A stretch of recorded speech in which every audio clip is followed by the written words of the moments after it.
They're having a good day today. Happy Saturday. We got this curio cabinet. It's a little odd. So what we did, the front is all glass. It's just one giant piece of glass, and we didn't want to remove the glass. Number one, there's a potential for an accident and it breaks, or you can't remove it. So there's actually a lip of wood on the other side of the glass right here, so it wouldn't be able to go forward. And then it has a brace back here that we didn't want to take off, so it can't go backwards either when we take. So we just left it installed. So all I've done is remove the backing and the glass that was back here. So this is two pieces of glass, one here, one down here. So we removed all the staples from the backing, and then now we're just sanding it down. And by sanding it down, we're just using a 220 pad with a block, and literally we're just scuff sanding it just like that. I mean, you don't have to put a whole lot of effort into it because you're just scuff sanding it.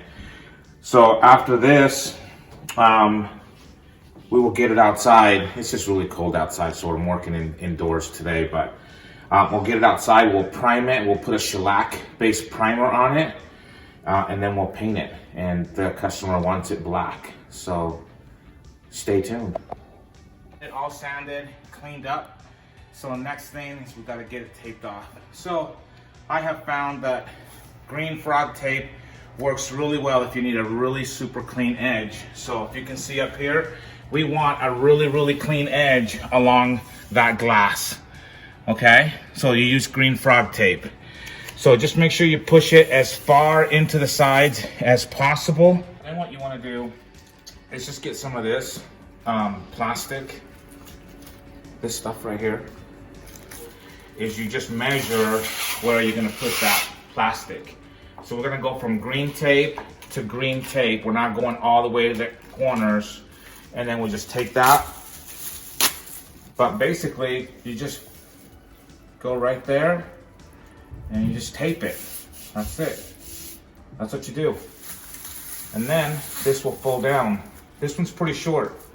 So the nice thing about the big rolls that you can get is you would literally do the same thing. You would just tape off from here to here, and then this plastic will be tucked in there like X amount of length, X amount of inches, and you could literally just take this all the way down to the floor, and then you just tape it, and then you're done. So the reason why we're doing this is because we are going to spray it. So the next, you'll see here in a few minutes, I will take it out to the shed and I will primer this with a shellac primer, and then with a spray gun, and then we will actually spray the black paint. It's like a really nice black vinyl paint that we're gonna use on this piece. So that's what you do. Okay, so this curio cabinet is ready for primer. You can see we've taped all these sides off, and then we use that 3M blue Scotch tape to cover the glass. In the past, we would go ahead and paint the glass and then meticulously go through the whole thing with a razor blade. Don't do that. Just take a little bit extra time to prepare your furniture or your piece, and then it saves you a lot of cleaning time later on. We still may have to come in and do like some fine detail work on it, but it's minimal. So this is that other tape gun I was telling you about. You can see the difference. Let me grab the other one. You can see the difference in width, right? And so this one is way longer. So you can pick one of these up at your hardware store, Home Depot, Ace, wherever you go. But there's a couple of different options for you. Okay guys, so next time I will show you as I am spraying primer.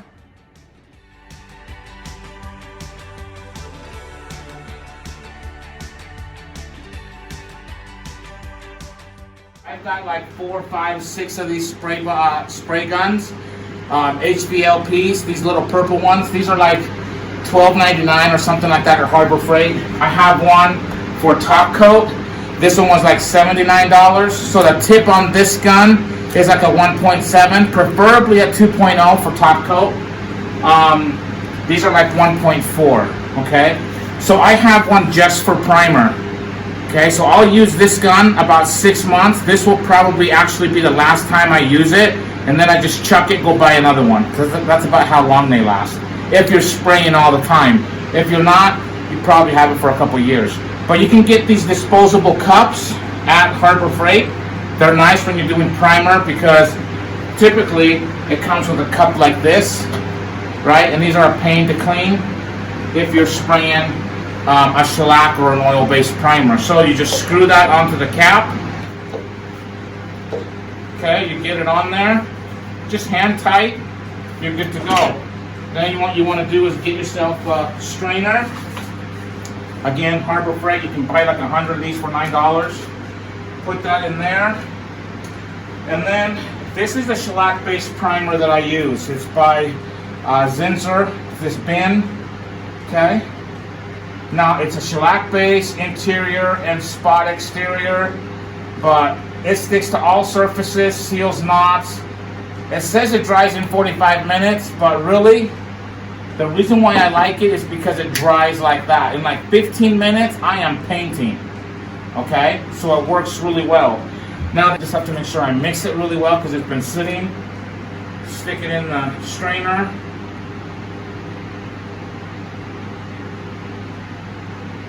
And you can see how easily it runs through the strainer. Just use this, works really well. I like how it sprays through the gun. Mix it up in there so because it'll get chunked up. Get it to release. Okay.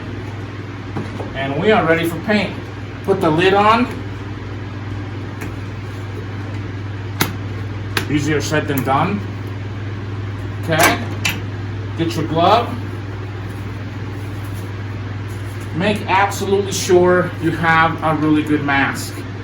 You do not want this fine stuff in your lungs, right? So get your mask on. Wave to the camera. Hello. There you go. So you can see she's got her mask on even though she's going to be filming. So I'm going to hand the camera over to her. There we go.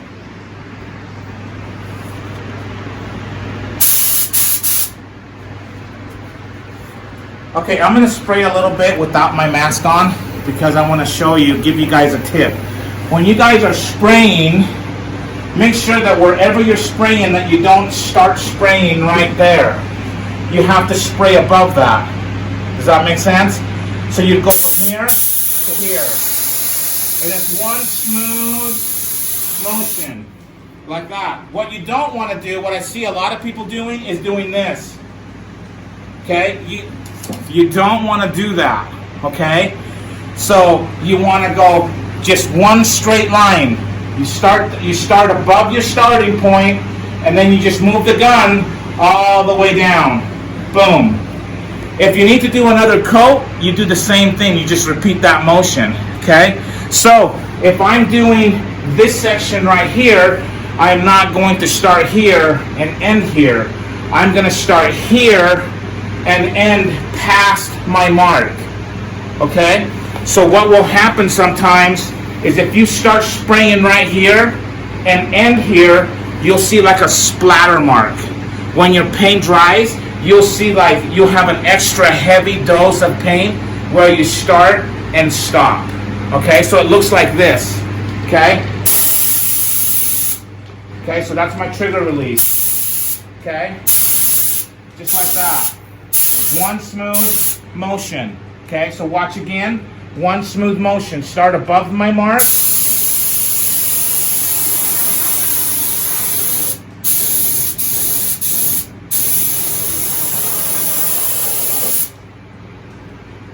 Slick as snot, isn't it? Man, I love spray painting. Okay, I'm gonna put my mask back on. Woo! All right, here we go.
I wish I could tell you what this paint is called. We used to get it from Qual Howl.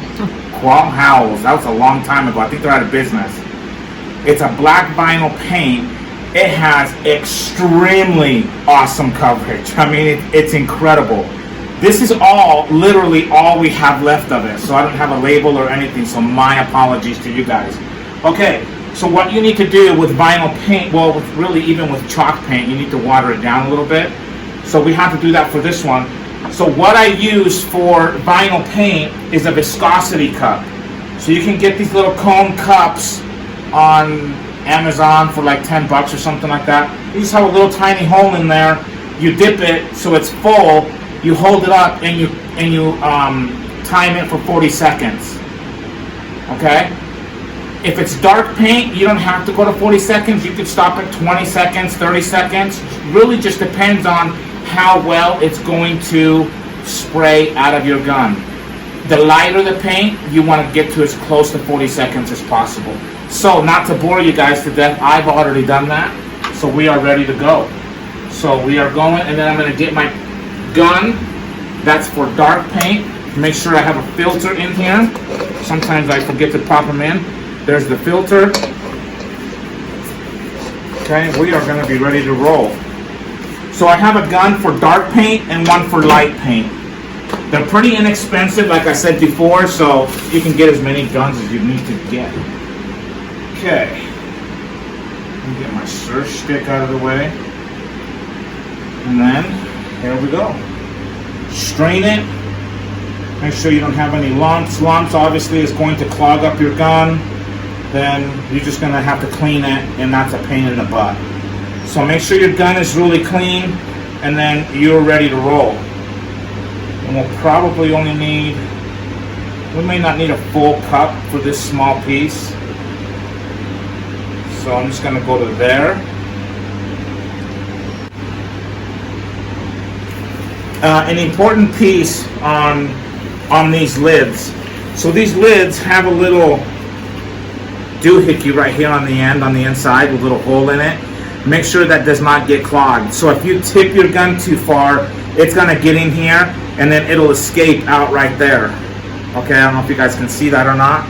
It'll escape out right there, okay?